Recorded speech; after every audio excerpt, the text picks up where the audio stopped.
High, আমি নিশা। তোমরা সকলে কেমন আছো? আমি তো বেশ ভালো আছি। আগের ভিডিওতে তো বলেইছিলাম আজকে আবিরের জন্মদিন। তোমরা যারা এখন আগের ভিডিওটা দেখোনি তারা কি করছো? আগে গিয়ে আগের ভিডিওটা দেখে এসো। তারপর আর কি স্যারকে ফোন করে ডেকে নিলাম। দিদির ফ্ল্যাটের নিচেই ওর জন্য একটা ছোট্ট সারপ্রাইজ অ্যারেঞ্জ করেছিলাম। ওকে দিয়ে কেক কাটালাম। আর এখানে তো ওর গিফটটা আমিই আগে খুলে দেখছিলাম। ওকে একজন কেক গিফট করেছে, সেটা কি গিফট করেছে আমার বেশ ভালো লাগে। তারপর যাই হোক, এখানে কেক খাইয়ে দিচ্ছিল আবির। আমাকে খাওয়াতে তো মন চাইছিল না, জোর করে আমাকে দিল, মানে বলতে পারো আমি চেয়ে নিলাম। তারপরে এখানে জিজ্ঞেস করছি কি বলছিস স্বপ্নি, খুশি হয়েছিস? না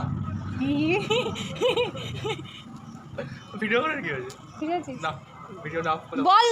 হ্যাঁ বল, হ্যাঁ বল, জোর করে হ্যাঁ বলাচ্ছে, হ্যাঁ বল, জোর করে হ্যাঁ বলাচ্ছে বল। মন থেকে তো আমি হ্যাঁ বলছি না। আচ্ছা হ্যাঁ বললাম। এটাই আমার শান্তি। তুই এমনিও কিছু মন থেকে বলিস না। যেক্ষুনি দেখলে না, এরকমই চলে আমাদের মধ্যে, সবসময় আমরা ঝামেলা করি। যাই হোক, ওর ব্যাপারে একটা কথাই বলবো যে আমি একটা ভালো বন্ধু পেয়েছি, আর এটা একটা ছোট্ট উপহার আমরা দিভাই মিলে গিফট। তারপর ও আমাদের দিদির ফ্ল্যাটে নামিয়ে রেখে ও চলে গেল, আর ব্লগটা এখানেই এন্ড করলাম। ভালো